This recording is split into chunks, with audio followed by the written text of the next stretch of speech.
A narration that's applicable to our situation and our time is that of the people of the trench. Like many people nowadays, they're scared to set up a village due to, being scared of the government within their country and being scared of being exiled or killed or whatever.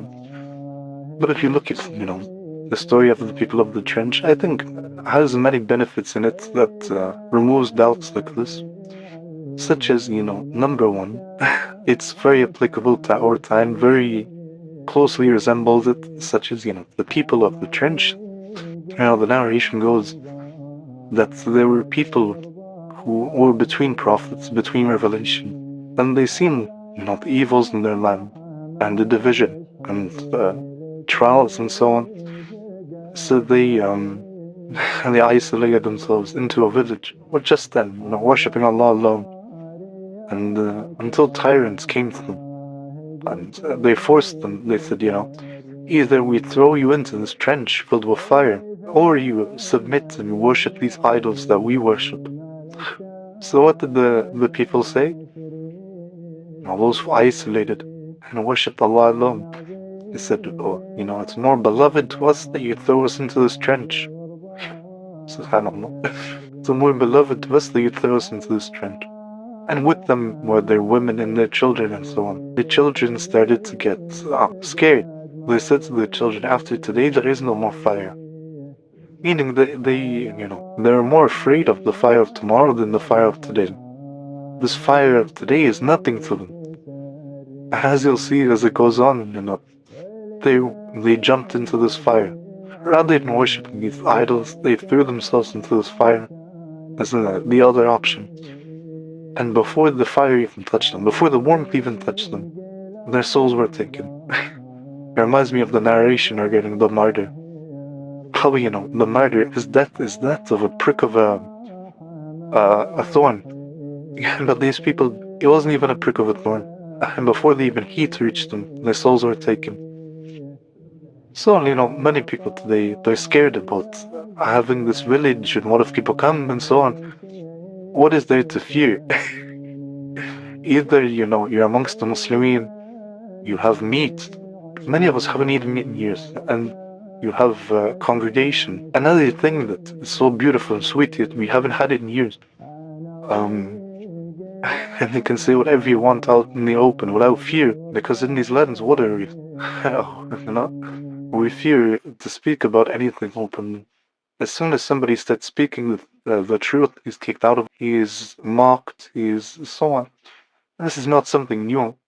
There's a verse that says, we did not send the messenger except that he's mocked.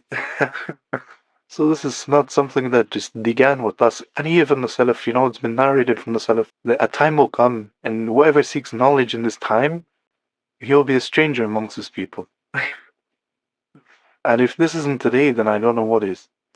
Wallahi, I listened to a clip, an audio clip of somebody, I won't mention his name, but he was talking about somebody who, some of us used to be a companion with, and this man he was talking about calls for isolation as well.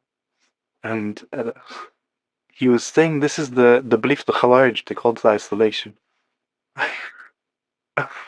It reminds me of the narration, the people at the end of times will go to their scholars and they'll be turned into monkeys and apes, pigs and apes. And also the other narration, they'll go to their scholars and they'll be the worst of them amongst them. The worst of people will be those who claim knowledge. Now we see this today, wallah. Calling this the belief of the Khawarij. Oh, subhanAllah. These people, who isolated themselves from the evil and so on, they're on the belief of the Khawarij. The people of the cave, they're Khawarij. Ah, subhanAllah. It's laughable. The phrase, if you don't laugh, you'll cry. That's true. There are many people, they're scared because of this. But what is there to fear? Live amongst even the oppression of the disbelievers. And what life is this? Or you go and you make a village for yourself. And if a time comes in which, you're attacked, you die defending your wealth and you defending your family, What death is this except one of martyrdom? Before the before the prick of the thorn, you'll be smiling, you know, and you'll have emeralds and rivers of pure wine and honey and maidens and well, what more could you want? You know, either you live amongst the disbelievers and oppression, or you have a community of Muslimin and with all of the benefits. And a time comes in which you're given rubies and for the one who has the correct belief, the one who has the correct belief.